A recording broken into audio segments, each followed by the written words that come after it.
السلام علیکم ورحمۃ اللہ وبرکاتہ۔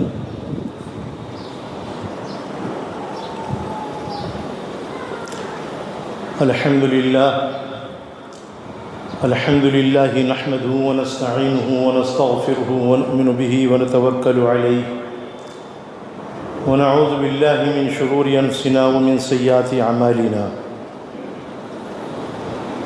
من يهده الله فلا مضل له ومن يضلله فلا هادي له، ونشهد أن لا إله إلا الله وحده لا شريك له، ونشهد أن سيدنا ومولانا وحبيبنا وشفيعنا محمدا عبده ورسوله الذي أرسل بالحق بشيرا ونذيرا وداعيا إلى الله بإذنه وسراجا منيرا، أما بعد فأعوذ بالله من الشيطان الرجيم، بسم الله الرحمن الرحيم۔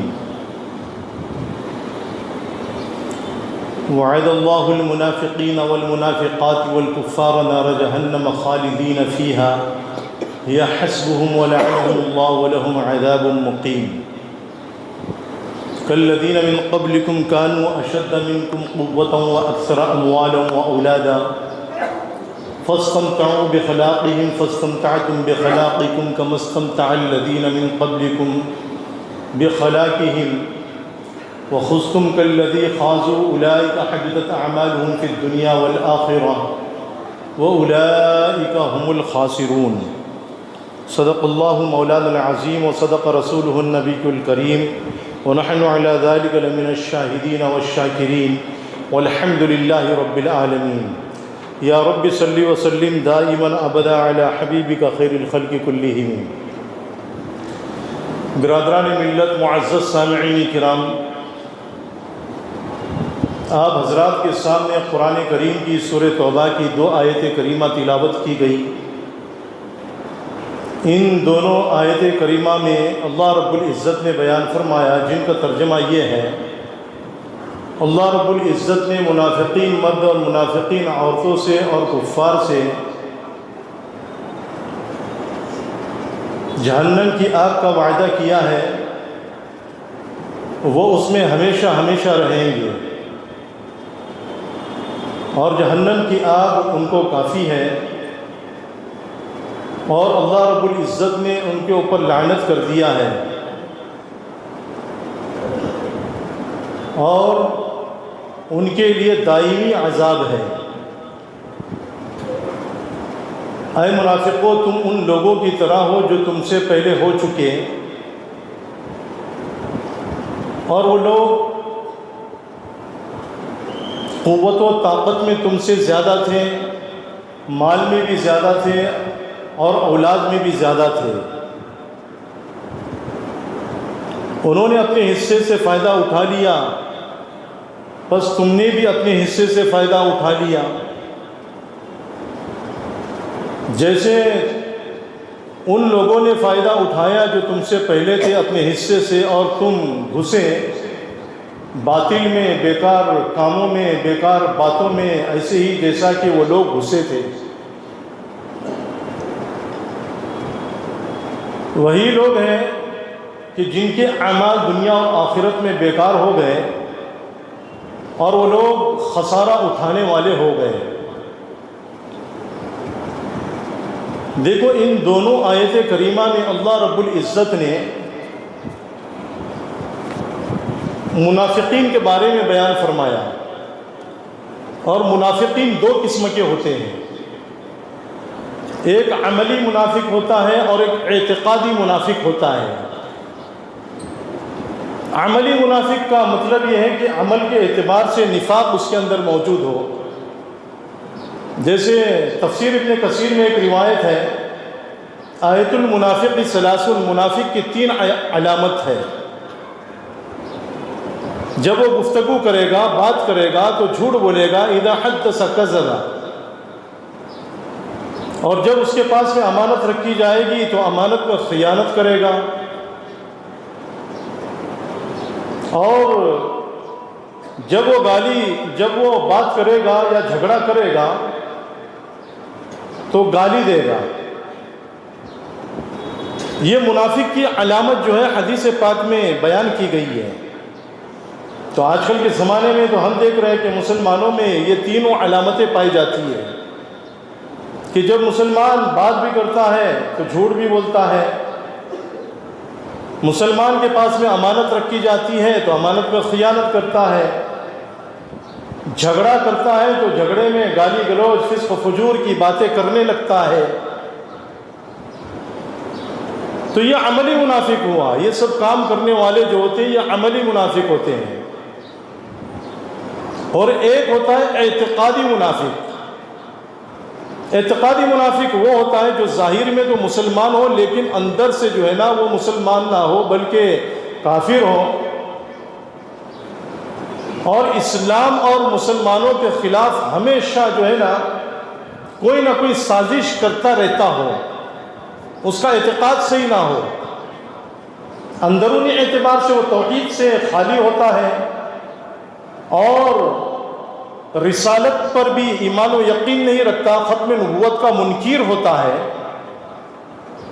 اور یہ اعتقادی منافق جب نبی کریم صلی اللہ علیہ وسلم مکۃ المکرمہ سے ہجرت کر کے مدینۃ المنورہ میں آئے تو وہاں پر کثیر تعداد میں موجود تھے۔ مکہ میں نفاق نہیں تھا، نفاق تو جو ہے نا مدینہ منورہ میں پیدا ہوا۔ جتنے اعتقادی منافق تھے تقریباً وہ مدینۃ المنورہ میں تھے، اور ان کی وجہ سے اسلام کو اور مسلمانوں کو بے حد تکلیف ہوئی۔ اور آج کے زمانے میں بھی ایسے منافقین موجود ہیں کہ جن کی وجہ سے مسلمانوں کو اور اسلام کو بہت زیادہ تکلیف ہو رہی ہے، پریشانیاں اٹھانی پڑ رہی ہیں۔ یہ جو فلسطین تباہ اور برباد ہوا تو ان میں جو ہے نا اعتقادی منافقوں کا بھی ہاتھ تھا کہ جو فلسطین کے اندرونی حالات کی خبر جو ہے نا اسرائیل کو دیا کرتے تھے کہ یہاں پر اتنے مسلمان رہتے ہیں، یہاں پر ایسا ہوتا ہے، وہاں پر ویسا ہوتا ہے، وہاں پر ایسا ہوتا ہے، لیکن بعد میں جو ہے ان کا چن چن کے خاتمہ ہوا۔ تاریخ اسلام نے یہ بات لکھی ہے کہ نصیر الدین طوسی جو چنگیز خان کا مخبر تھا، بغداد کی جو باتیں ہوتی تھی نا مسلمانوں کے بارے میں وہ آ کر کے جو ہے چنگیز خان کو بتلایا کرتا تھا، لیکن آخر میں کیا ہوا، بغداد تباہ ہوا، نصیر الدین طوسی کو ایک ستون میں جو ہے نا باندھ دیا گیا چنگیز خان کے حکم سے، اور اس کو بھی مارا گیا۔ پھر ایک چٹائی میں لپٹ کر کے جو ہے نا اس کے اوپر کودی مارا کرتے تھے کہ یہ بدتمیز جو ہے نا ملعون، یہ اپنے مسلمانوں کا نہیں ہوا تو ہمارا کیا ہوگا۔ اور آج کے زمانے میں ایسے لوگوں کا بھی یہی حال ہوتا ہے۔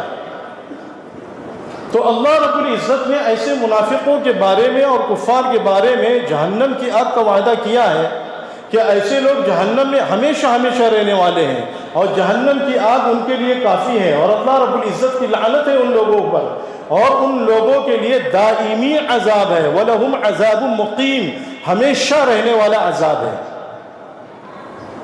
وہ عذاب کبھی ختم نہیں ہونے والا، وہ لا زوال عذاب ہے۔ پھر اللہ رب العزت نے بیان فرمایا کہ دیکھو، اللہ رب العزت نے خطاب تو کیا ہے منافقین مدینہ سے، لیکن آج اللہ رب العزت جو ہے نا آج کے وقت میں بھی سارے لوگوں سے خطاب کر کے یہ بیان فرما رہے ہیں، کالذین من قبلکم کانوا اشد منکم قوۃ واکثر اموالا واولادا۔ پہلے جو لوگ تھے نا جو گزر چکے ہیں، ہو چکے ہیں، وہ مال کے اعتبار سے بھی تم سے زیادہ تھے، طاقت کے اعتبار سے بھی تم سے زیادہ تھے، اور اولاد کے اعتبار سے بھی جو ہے نا تم سے زیادہ تھے۔ ایک ایک کے پاس میں جو ہے نا ایک ایک کی اولاد 100 اولاد ہوا کرتی تھی، بے حساب ان کے پاس میں جو ہے نا مال ہوا کرتا تھا، مال کے خزانے ہوا کرتے تھے، سونے کے خزانے، چاندی کے خزانے، ہیرے جواہرات کے خزانے، سارے خزانے اللہ نے ان کو دیا تھا۔ لیکن ہوا کیا، ایک دن ان کو چھوڑ کر کے یہاں سے جانا پڑا، اللہ نے ان کو بھی تباہ کیا، برباد کیا، اور ان کے اموال کو بھی، خزینوں کو بھی اللہ نے تباہ اور برباد کر دیا، بعضوں کو اللہ نے زمین کے اندر دھسا دیا۔ اور یہ اللہ کا قانون ہے، یہ اللہ کا اصول ہے کہ جو اللہ کے حکام پر چلتا ہے، اللہ اس کی دنیا کو بھی بناتا ہے، اللہ اس کے عالم برزخ کو بھی بناتا ہے اور اس کی آخرت کو بھی بناتا ہے۔ یہ اللہ کا اصول ہے، اللہ کا قانون ہے یہ۔ اور جو اللہ کے قانون سے ہٹا، اللہ کے اصول سے ہٹا، اللہ رب العزت نے اس کی دنیا کو بھی تباہ کیا، برباد کیا، اور اس کی آخرت کے خراب ہونے کا وعدہ تو اللہ رب العزت نے قرآن کریم میں کر ہی دیا ہے، وَأُولَٰئِكَ هُمُ الْخَاسِرُونَ۔ اور یہ اللہ کا مسلم فیصلہ ہے، یہ کوئی نا اللہ کا کمزور فیصلہ نہیں ہے، بالکل مضبوط فیصلہ ہے۔ اور یہ فیصلے اللہ رب العزت نے قرآن کریم میں بار بار سنائے ہیں۔ خلافت راشدہ کے بعد میں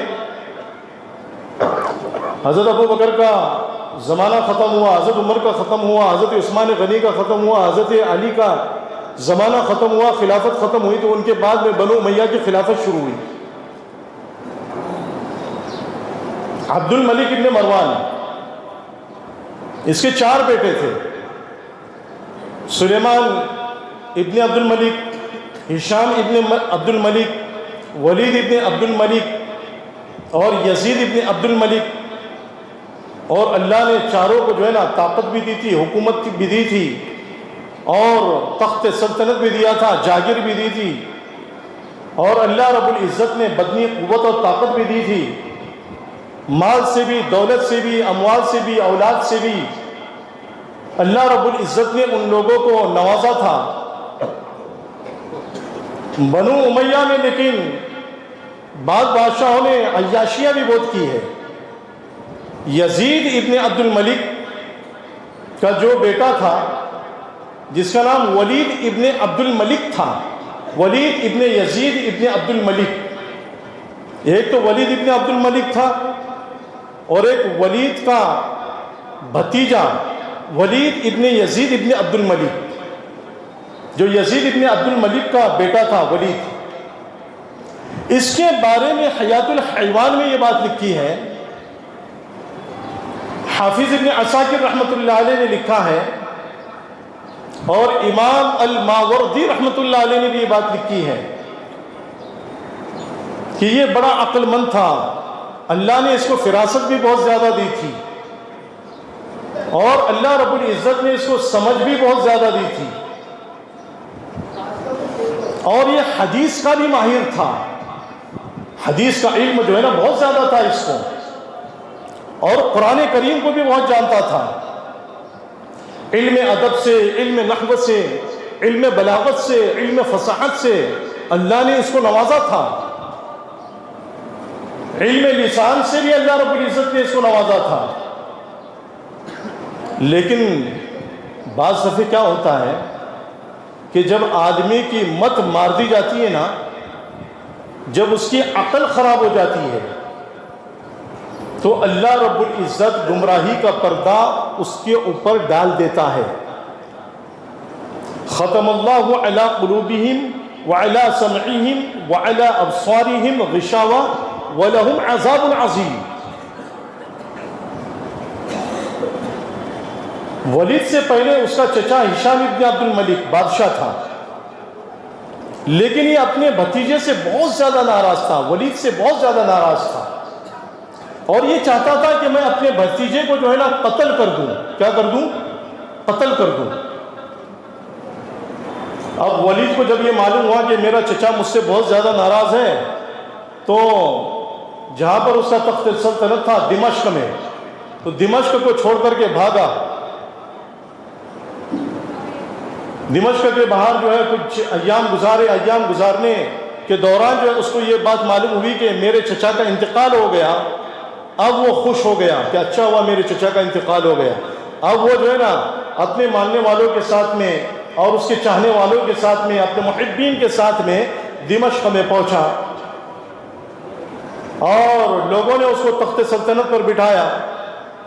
کچھ ایام تک، کچھ دنوں تک جو ہے نا صحیح سلامت رہا، نماز پڑھتا تھا، امامت کرتا تھا، راتوں میں تہجد پڑھتا تھا،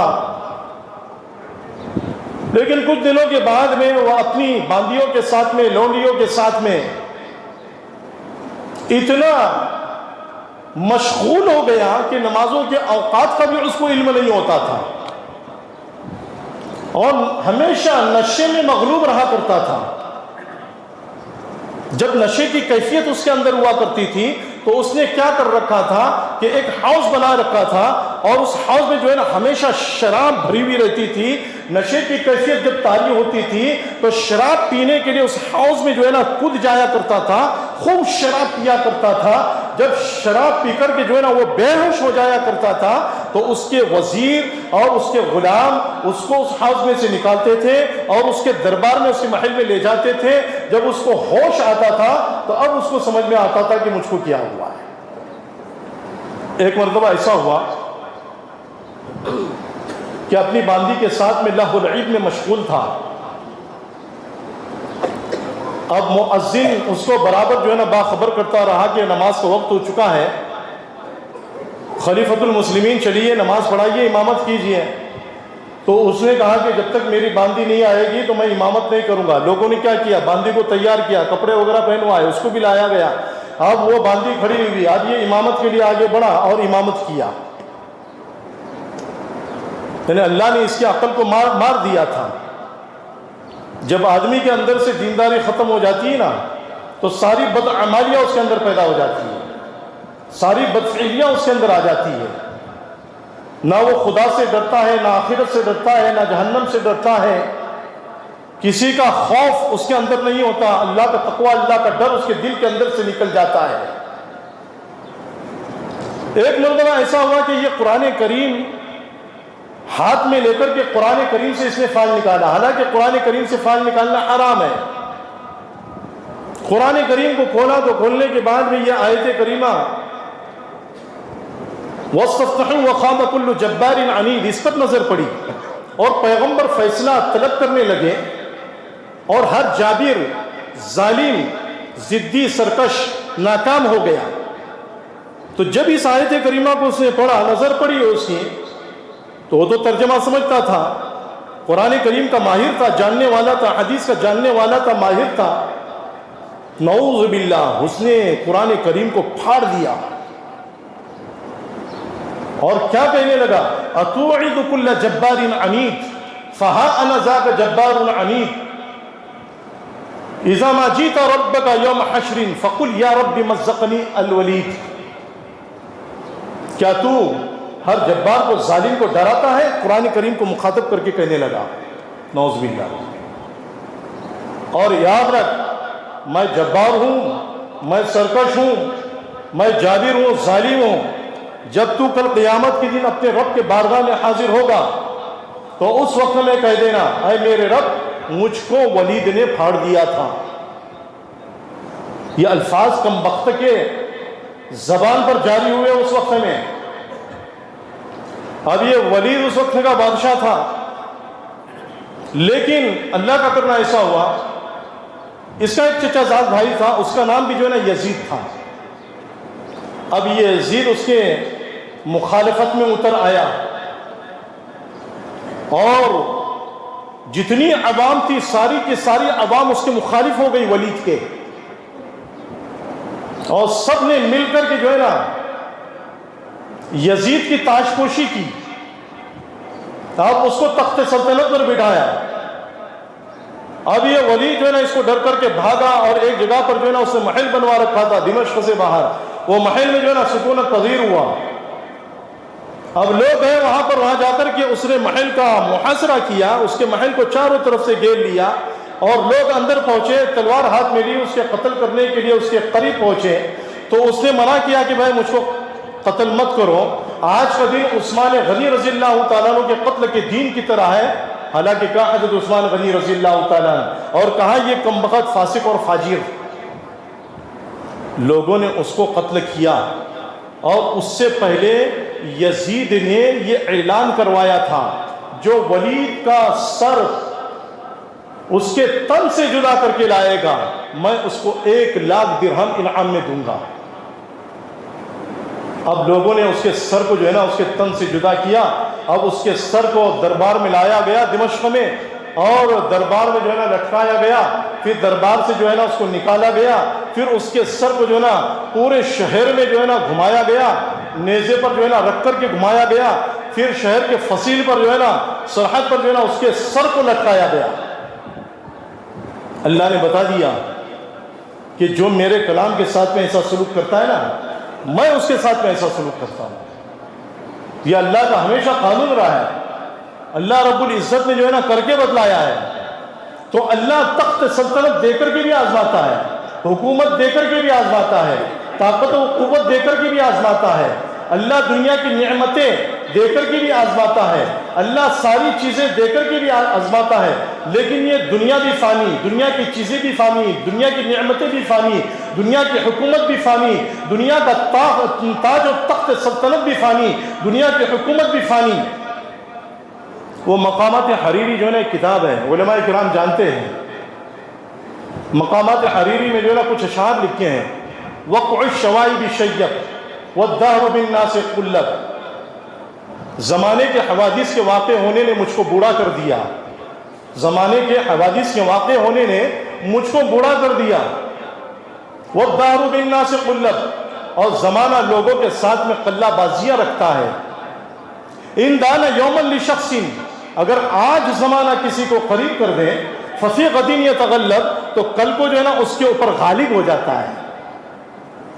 تو ایسی ہی ہے، آج زمانہ ہم کو قریب کر رہا ہے، اگر ہم نے اللہ کے احکام پر عمل کر لیا، رسول کی سنتوں پر عمل کر لیا، ہم نے جو ہے نا مساجد کو آباد کر لیا، اللہ کے دین کی محنت ہم نے کر لی، تو اللہ ہمیشہ ہمیشہ ہم کو جو ہے نا اس دنیا کی نظر میں بڑا بنا کر کے رکھے گا، عزت دے کر کے رکھے گا۔ اگر ہم نے اللہ کے احکام کو توڑا، رسول کی سنتوں کی خلاف ورزی کی، تو اللہ ہم کو جو ہے نا ذلیل کر کے نیچے گرا دے گا۔ یہ اللہ کا اصول اور قانون ہے۔ تفسیر کی کتابوں میں ایک واقعہ لکھا ہے، بڑا جامع واقعہ ہے، اس واقعے کو بول کر کے جو ہے اپنی بات کو ختم کرتا ہوں۔ اور یہ واقعہ تفسیر ابن کثیر میں بھی ہے، تفسیر قرطبی بھی ہے، تفسیر مظہری میں بھی ہے، تفسیر معارف القرآن میں بھی ہے، اور بھی تفسیر کی کتابوں میں ہے۔ حضور کے زمانے میں جو ہے نا ایک شخص تھا جس کا نام ثعلبہ ابن حاتب انصاری تھا۔ یہ حضور کی خدمت میں آیا اور آ کر کے عرض کیا، اے اللہ کے رسول حضرت محمد صلی اللہ علیہ وسلم، آپ میرے لیے دعا کر دیجئے کہ اللہ مجھ کو مالدار بنا دے۔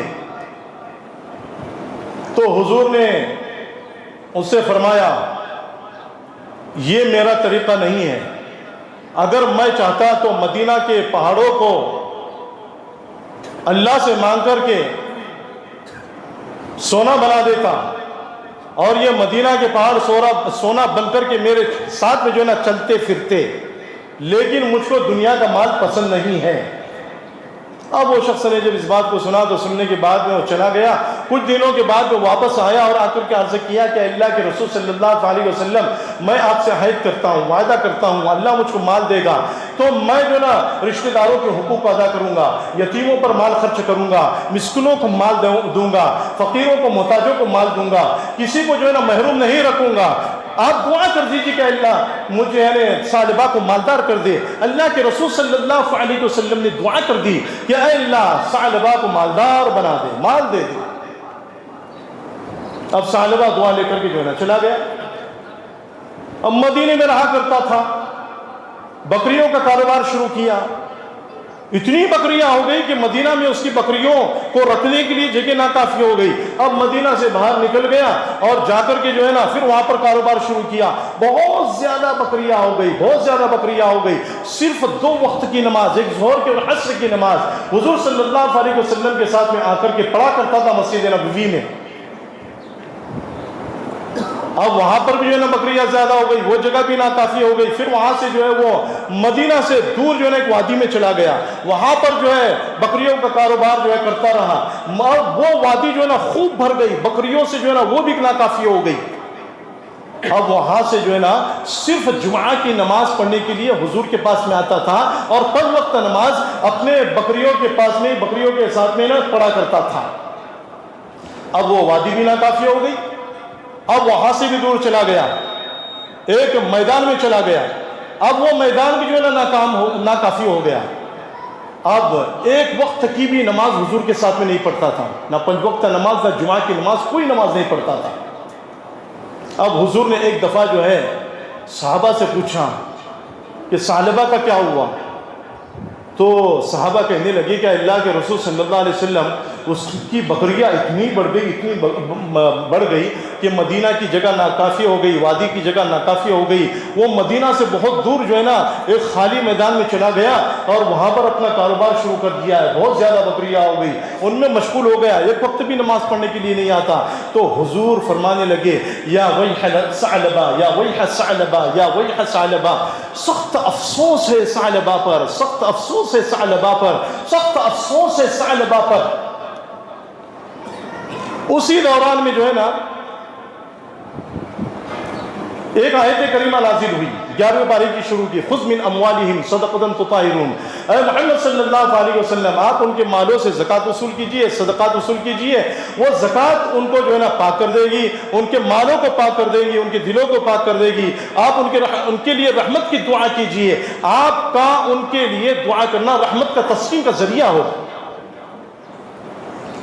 اب اللہ کی طرف سے جو احکام نازل ہوئے تھے صدقات کے اور زکوٰۃ کے قوانین لکھ کر مفصل طریقے لکھوا کر کے جو ہے اللہ کے رسول صلی اللہ علیہ وسلم نے 2 صحابی کے حوالے کر دیے اور کہا کہ ثعلبہ کے پاس میں جاؤ اور بنو سلیم کا ایک شخص ہے اس کے پاس میں جاؤ اور دونوں کے پاس میں جا کر کے جو ہے نا صدقے اور زکوٰۃ وصول کر کے لاؤ.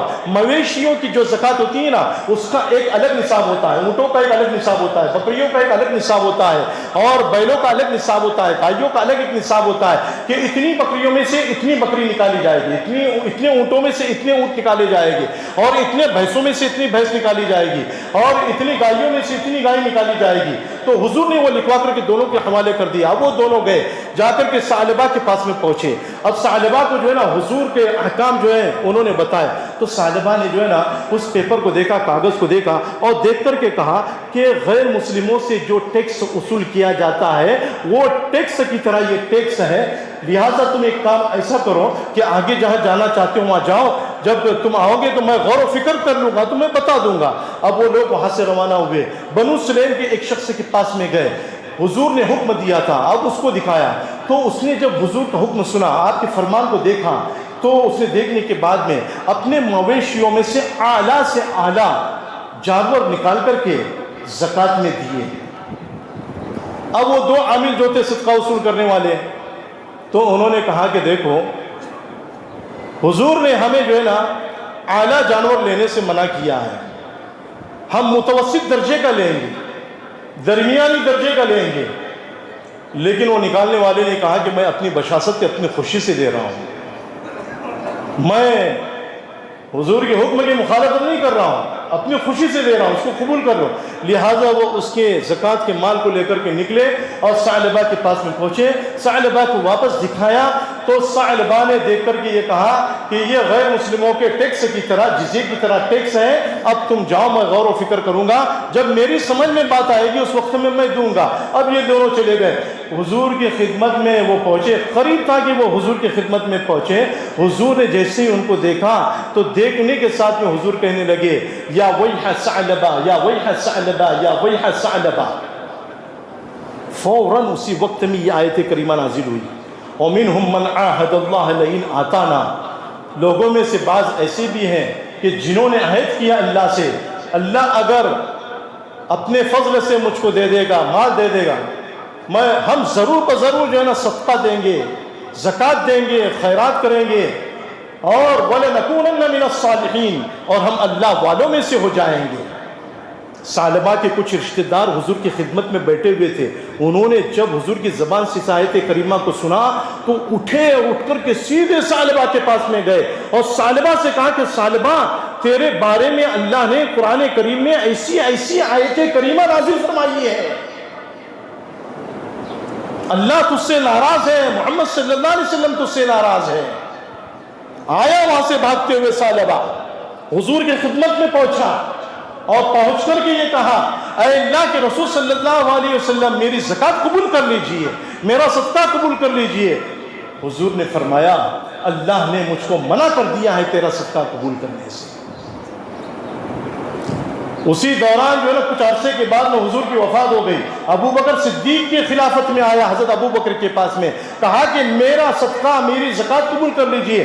ابو بکر نے جواب دیا جس کو اللہ کے رسول نے قبول نہیں کیا، میں کیسے قبول کروں؟